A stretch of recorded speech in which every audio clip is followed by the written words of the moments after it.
Our lives are filled with distractions. Email, Twitter, texting. We're constantly connected to technology, rarely alone with just our thoughts.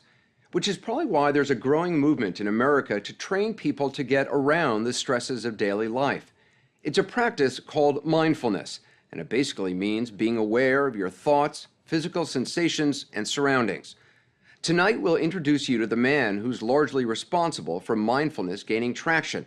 His name is Jon Kabat-Zinn, and he thinks mindfulness is the answer for people who are so overwhelmed by life, they feel they aren't really living at all. There are a lot of different ways to talk about mindfulness, but what it really means is awareness. Is it being present? It is being present. That's exactly what it is. I don't feel I'm very present in each moment. I feel like every moment I'm either thinking about something that's coming down the road or something that's been in the past. So ultimately, all this preparing is for what? For the next moment, like the last moment, and then we're dead.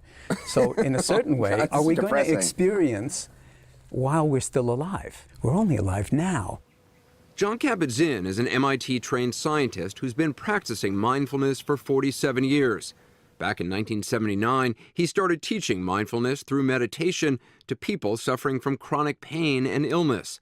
That program is now used in more than 700 hospitals worldwide. So how can you be mindful in your daily life? When your alarm goes off and you jump out of bed, what is the nature of the mind in that moment? Are you already like, oh my God, your calendar pops into your mind and you're driven already? Or can you take a moment and just lie in bed and just feel your body breathing and remember, oh yeah, brand new day and I'm still alive. So I get out of bed with awareness, brush my teeth with awareness. When you're in the shower, next time check and see if you're in the shower. What do you mean check and see if you're in the shower? Well, you may not be. You may be in your first meeting at work. You may have 50 people in the shower with you. Kabat-Zinn says mindfulness takes practice. A lot of people start with a training class to learn how to meditate. He agreed to teach us at a weekend retreat on a remote mountaintop in Northern California. When we arrived, we were told there'd be no television to watch, no internet, not even an alarm clock. So I'm checking in. The retreat was full of professionals, neuroscientists, business leaders, Silicon Valley executives. Before we began, we all had to surrender our last ties to the outside world. Put your devices in the basket, you know. I'm contributing my MacBook Air and my iPhone, happily. I wasn't exactly happy to give up my phone. I usually check emails several times an hour. So let's take a few minutes and just settle into an erect and dignified posture. The retreat lasted 3 days, and most of that time was spent just sitting there, silently meditating, with occasional guidance from Kabat-Zinn. There's no place to go. There's nothing to do. We're just asking you to sit and know that you're sitting. Knowing that you're sitting may sound simple. Turns out it's not. The mind constantly wanders. The mind has a life of its own. It goes here and there. To not get lost in thought, Kabat-Zinn recommended focusing on the sensation of breathing in and out. Can we actually ride with full awareness on the waves of the breath at the belly, at the nostrils, in the chest, and then simply rest here in awareness? Resting in awareness is one of those phrases used a lot by people who practice mindfulness. But when I tried to do it, it wasn't restful, and I worried I wasn't doing it right. I kept thinking about work. I miss my cell phone. You're not alone. Having a little withdrawal, I will say. Kabat-Zinn, who's written 10 books on mindfulness and led nearly 100 retreats, describes meditation as a mental workout. The mind wanders away from the breath, and then you gently and non-judgmentally just bring it back. So it's okay that the mind drifts away, but you just bring it back? It's the nature of the mind to drift away. The mind is like the Pacific Ocean. It waves. And mindfulness has been shown to drop underneath the waves. If you drop underneath the agitation in the mind into your breath, deep enough, calmness, gentle undulations. After hours of meditating and 30-minute sessions, it does get easier. Those waves of thought Kabat-Zinn described, they're still there, but you get less distracted by them. At breakfast, we spent time relearning some of the very basic things in life, including how to eat food. Eating a meal in complete silence is a little awkward, but without conversation as a distraction, you taste more and eat less. This is something called walking meditation. The goal is to learn to be aware of each and every movement and feeling. I know it seems ridiculous, but it does change the way you experience walking. The Zen people from ancient China, when you're walking, just walk. Turns out to be the hardest thing. That's when an you're ancient walking, saying. just walk. When you're eating, just eat. Not in front of the TV, not with the newspaper. Turns out that's huge. Congressman Tim Ryan, an Ohio Democrat, says mindfulness might look a lot like nothing, but he really believes it can change America for the better. He attended his first meditation retreat in 2008, just days after winning a grueling re-election campaign. But being mindful at a retreat is one thing. We wondered if back in Washington, Congressman Ryan ever worries about how all this looks. Well, you know, I can see myself in high school going, whoa, stay away from those guys. So how do you use it here on Capitol Hill? I'm on the budget committee, for example. There's a lot of conflict, and people say things that get you ramped up. I find myself, as my body clenches up when somebody says something that I know is wrong, or I want to catch them in a lie, or whatever, that just calm down. When it's your turn, you make your point. Hey, man. You don't hear the words calm and Congress together very often, but Ryan is trying to change that. He hosts weekly meditation sessions open to members and staff of both parties. Now shifting the attention to take in the entire body. Have you gotten any Republican congressmen in to meditate with you yet? No. We're working on it. He's written a book about mindfulness and obtained $1 million of federal funding to teach it to school children in his Ohio district.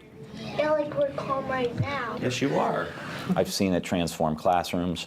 I've seen it heal veterans. I've seen what it does to individuals who have really high chronic levels of stress and how it has helped their body heal itself. I wouldn't be willing to stick my neck out this far if I didn't think this is the thing that can really help shift the country. To some people, though, this may sound like kind of new age gobbledygook. There's so many different compelling studies that are showing that this is not New Age gobbledygook. This is potentially transformative of our health and well-being psychologically as well as physically. It can be useful for anxiety, depression, stress reduction. There have been a number of studies that show mindfulness can lead to those benefits, as well as improvements in memory and attention. And at the University of Massachusetts, Judson Brewer, a psychiatrist and neuroscientist, uses mindfulness to treat addiction. This is just the next generation of exercise. We've got the physical, exercise components down, and now it's about working out how can we actually train our minds. Dr. Brewer is trying to understand how mindfulness can alter the functioning of the brain. He uses a cap lined with 128 electrodes. We're going to start filling each of these 128 wells with conduction gel. The electrodes are able to pick up signals from the posterior cingulate, part of a brain network linked to memory and emotion. This is all just picking up electrical signal from the top of your head. Since attending the mindfulness retreat, I'd been meditating daily and was curious to see if it had an impact on my brain. We're going to have you start with thinking of something that was very anxiety-provoking for you. Okay. When I thought about something stressful, the cells in my brain's posterior cingulate immediately started firing, shown by the red lines that went off the chart on the computer screen. Just drop into meditation. Okay. When I let go of those stressful thoughts and refocused on my breath, within seconds the brain cells that had been firing quieted down, shown by the blue lines on the computer. That's really fascinating to see like that. Dr. Brewer believes everyone can train their brains to reach that blue mindfulness zone, but he says all the technology we're surrounded by makes it difficult. If you look at people out on the street, if you look at people at restaurants, nobody's having conversations anymore. They're sitting at dinner looking at their phone because their brain is so addicted to it. You really think there's something in the brain that's addicted to that? Well, it's the same reward pathways as addiction, absolutely. I'm, on mobile devices all day long, and I feel like I could go through an entire day and not be present. And what's that like? It's exhausting. Yeah. So all of this is leading to a societal exhaustion. The irony is many of the people responsible for creating the gadgets that distract us are themselves practicing mindfulness. More than 2,000 people from companies like Google, Facebook, and Instagram showed up earlier this year in San Francisco for a mindfulness conference called Wisdom 2.0. Please welcome our guests. Karen May is a Google vice president, and that's Chade-Meng Tan, a former engineer who's become kind of a mindfulness guru. As could only happen at a place like Google, his actual title is Jolly Good Fellow. Which nobody can deny. So what does a Jolly Good Fellow do? My job description is to enlighten minds, open hearts, and create world peace. That's your job description? That's my job description. I've heard that at some meetings at Google, you actually start out with moments of silence. We do. How long do you sit there quietly for? It's literally a minute or two of noticing your breathing, calming yourself down, being present, and then you're able to go into the meeting, the business at hand, with a little bit more focus. Does it make people more productive? Yes, it does. When the mind is unagitated, when the mind is calm, that mind is most conducive to creative problem solving. To innovate. Correct. And one of the powers of mindfulness is the ability to get to that frame of mind on demand. So, along with their free health clubs and other company perks, Google now offers their 52,000 employees free lessons in mindfulness. In the middle of stress, when everything's falling apart, you can take one breath.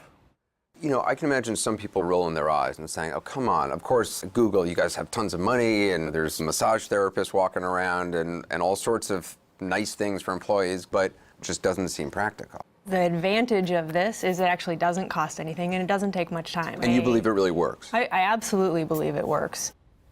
After nearly 4 decades of teaching mindfulness, Jon Kabat-Zinn is happy to see it hitting the mainstream. But if you're starting to think mindfulness is something you should start practicing, he says you may be missing the point. It's not a big should. It's not like, oh, I got now one more thing that I have to put in my life. Now I have to be mindful, And if it becomes that one more thing they got to do after they take the yoga class. Just don't do it. Don't do it. It's not a doing at all. In fact, it's a being, and being doesn't take any time.